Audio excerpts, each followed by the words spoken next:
대통령으로서의 직책을 성실히 수행할 것을 국민 앞에 엄숙히 선서합니다. 2025년 6월 4일 대통령 이재명.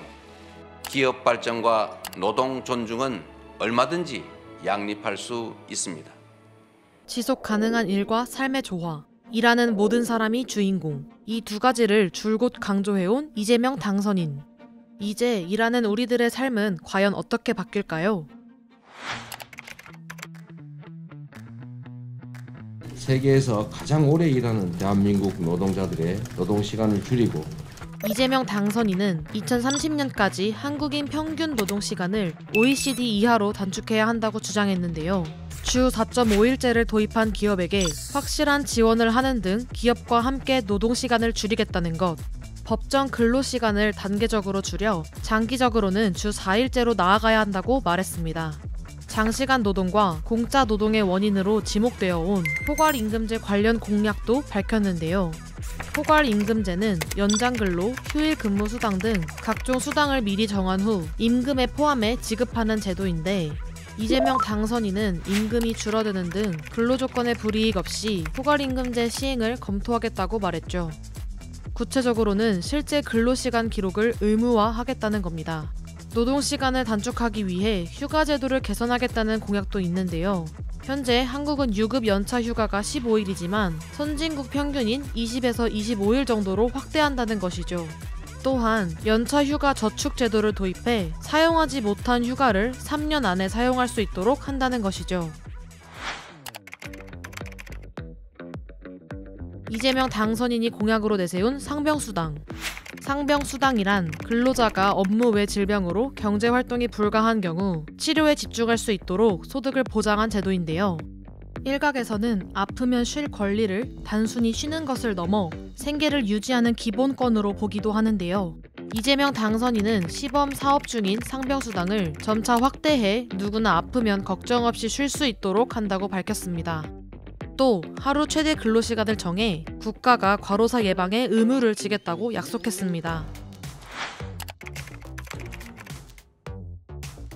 일부 국가들에서는 이런 경우는 실질적으로 노동자를 보호하자 이런 제도들도 도입하는데 우리가 좀 많이 늦은 것 같습니다. 플랫폼 노동자, 프리랜서, 특수고용직, 자영업자 등 근로기준법의 사각지대에 있는 사람도 일하는 사람이면 누구나 권리를 보장받을 수 있게 법 제도를 개선한다는 겁니다. 공정한 보상과 안전하고 건강한 노동환경, 고용산재보험 등 사회보장, 차별과 괴롭힘을 받지 않을 권리 등을 반드시 보장하겠다고 했습니다. 2025년 6월 4일 새롭게 시작된 이재명 정부. 한국의 직장인들에게 어떤 변화를 일으킬지 궁금해집니다. 꼭 이루어졌으면 하는 변화는 무엇인가요? 댓글로 여러분의 생각을 남겨주세요. 국정 방향을 제시하는 대통령실의 브리핑. 여러분도 익숙하실 텐데요. 기자들은 화면 밖에서 질문하고 대변인 혹은 대통령이 응답하는 장면을 국민들이 지켜볼 수 있죠. 그런데 지난 8일 이재명 대통령이 기자들이 질문하는 모습도 공개하겠다는 계획을 발표하자 국민들의 반응이 뜨겁습니다. 국민들의 알 권리를 실현시켜주셔서 마음이 벅차오릅니다. 정말 신의 한 수다. 이렇게 해야 책임을 지을 수 있다. 국민의 알 권리 차원에서 좋고 기자의 홍보 차원에서도 좋다. 화제의 대통령실 브리핑룸. 그런데 언제부터 있었던 걸까요? 자, 먼저 1920년 일제강점기로 거슬러 가봅시다. 당시 일본인 기자와 한국인 기자들이 함께 출입처별로 기자단을 결성하기 시작했습니다. 이는 일본 언론의 취재 제도를 어느 정도 반영했다고 볼 수 있는데요. 이때부터 기자실 제도가 정부 부처에서 대규모 경찰서까지 하나의 고정된 시설로 자리 잡았습니다. 기자들은 대부분 기자실에서 하루를 보냈습니다. 이렇게 독서실처럼 생겼었죠. 하지만 기자실은 이른바 메이저 언론사가 아니면 출입하기 힘든 구조였고 각 부처에서 기자단 소속 기자들의 식사를 접대하는 등 특혜가 주어지기도 해 문제가 있었습니다.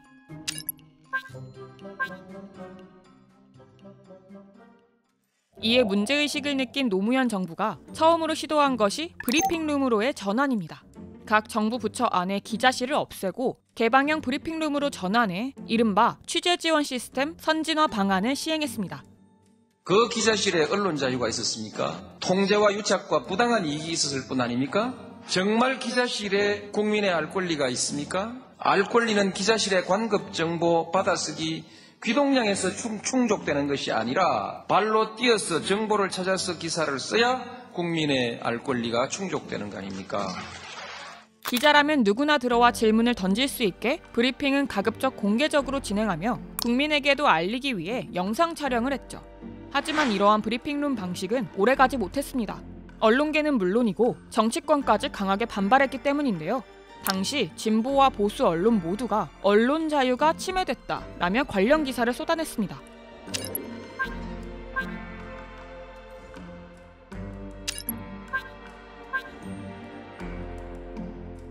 동시에 언론이 기자실에 상주하며 감시하고 취재할 기회가 줄어들었기 때문에 국민의 알 권리도 침해받을 수밖에 없다고 주장하기도 했죠.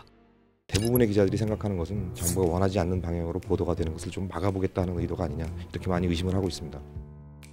특히 출입처 기자실 폐쇄를 강경 반대했던 이명박 전 대통령이 2008년 당선되면서 출입처 기자실은 곧바로 복원됐는데요. 정부는 알려야 될 책임이 있고 국민은 알아야 될 권리가 있다고 하는 이 형식관계를 깨뜨리고 결코 민주사회에서 있을 수 없는 게 아닌가 하는 생각을 합니다.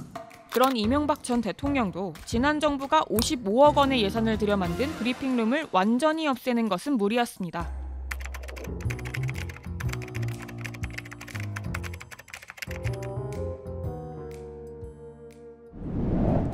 이후에도 오랜 시간 출입기자를 중심으로 한 폐쇄적인 취재 방식이 지속됐습니다.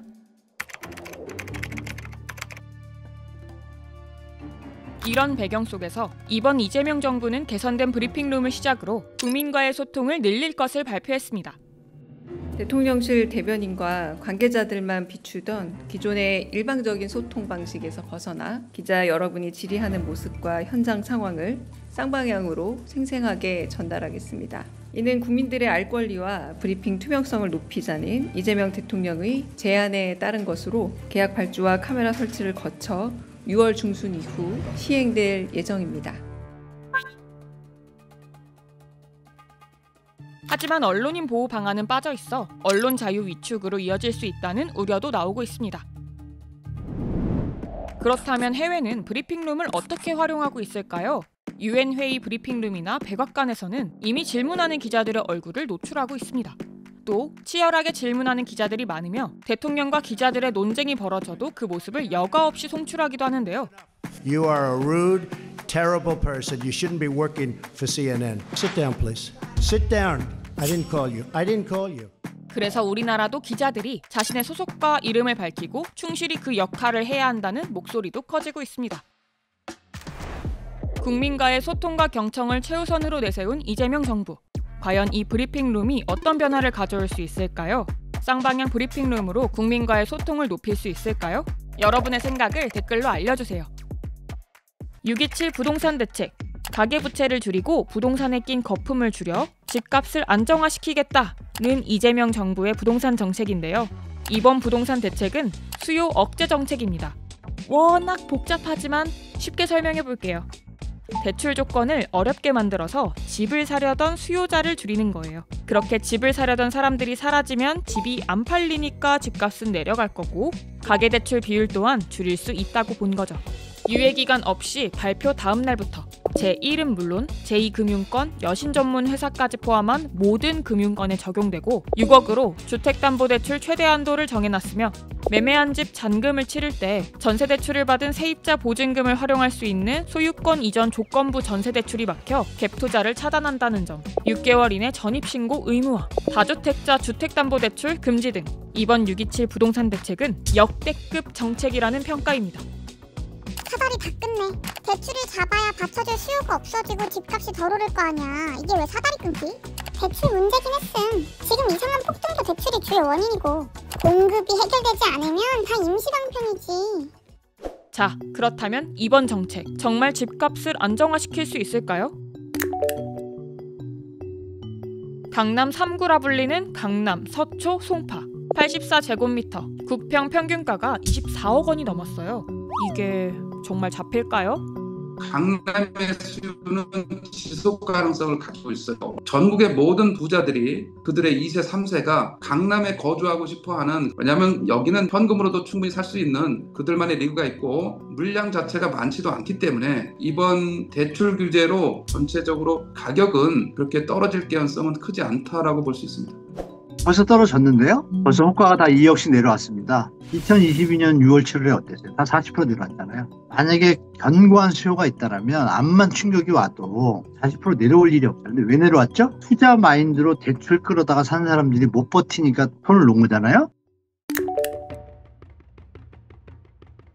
노도강이라 불리는 노원구, 도봉구, 강북구, 은평구나 관악구. 평균 집값이 약 10억 원대 아래로 형성된 지역들인데요. 이번 대출 규제로 이 중저가 지역의 수요가 몰려 집값이 오르는 풍선 효과를 우려하기도 합니다. 혹시 풍선 효과가 있더라도 정말 소폭 있을까? 신혼부부라든지 아기들이 커서 방을 만들어줘야 되는지, 이분들은 사실 시간을 기다리는 것보다 바로 실행하는 게 좀 도움이 되니까 그대로 수요가 살아있고요. 그러나 투자 수요 플러스 실거주 동시에 보는 수요는 지금 안 사겠죠. 그럼 수요가 예전보다 준다는 얘기잖아요. 만약에 사러 간 사람이 3명인데 물건이 20개가 그대로 있으면 어떻게 되겠죠? 가격은 당연히 내려오겠죠. 다만 그 기간은 생각보다 길지 않을 수가 있어요. 하반기에도 이제 기준금리 인하가 한 2번 정도 예고가 돼 있단 말이죠. 그러면 금리에 있어서 큰 부담이 없기 때문에 한 15억 전후의 집을 살려는 수요자는 다시 한번 매입에 가세할 것으로 예상이 됩니다. 서울시가 26년도를 기점으로 절대적인 공급 부족에 들어가게 되고요. 전세 가격 상승이 되고 또 매매가를 밀어올릴 확률이 높기 때문에 전체적인 시장 전망은 여전히 상승세로 갈 확률이 높다라고 좀 볼 수가 있을 것 같습니다. 가격 하락을 쉽게 예단하기는 어렵습니다. 버팀목, 디딤돌 대출처럼 청년, 신혼부부, 저소득층 대상 정부 정책자금 대출 규모도 축소되어 주거 사다리를 흔드는 게 아니냐는 비판이 많은데요. 지난 10년간 정책자금 대출은 꾸준히 늘어난 상황. 물론 디딤돌이나 보금자리론이 주거 안정에 기여하는 긍정적인 역할도 하지만 과도하게 늘어나면 되려 집값을 올린다는 이유로 이번 규제에서 함께 축소되었죠.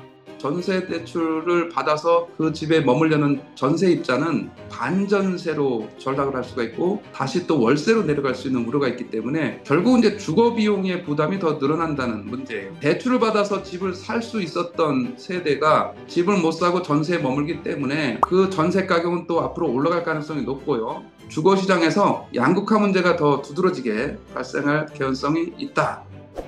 대출을 안 잡았는데 집값이 어떻게 잡혀요? 서울 집값이 왜 올랐어요? 대출 때문에 올랐잖아요. 그냥 1년만 생각해 봅시다. 1년 동안 전세 대출을 안 해주면 어떻게 돼요? 집값이 내려오죠. 전세 가격이 내려가면 월세 가격은 어떻게 돼요? 내려가죠. 이거를 좀 중장기적으로 보셔야지. 대출 규제를 들어오면 서민들 사다리 끊어져 뭐 이런 얘기 하는데 지금까지 있던 사다리는요 썩은 사다리였어요. 지금의 대출 규제 정책은 일시적으로 힘든 것 같지만 우리가 조금만 더 길게 생각해 보면 중장기적으로 청년 여러분 무주택자뿐이 아니라 미래 세대한테도 분명히 도움이 됩니다. 이번 규제로 집값이 내려갈 거다. 아니다. 올라갈 거다. 그 어느 때보다 의견이 첨예하게 갈리고 있는데요. 역대급 강력하다는 이번 627 부동산 정책. 과연 우리나라 부동산 시장과 개인에게 어떤 영향을 줄까요? 여러분의 생각을 댓글로 달아주세요. 이번 영상을 만든 PD가 추천하는 영상도 보고 가세요. 스브스 뉴스의 다른 영상을 즐기시려면 구독 버튼을 꼭 눌러주세요.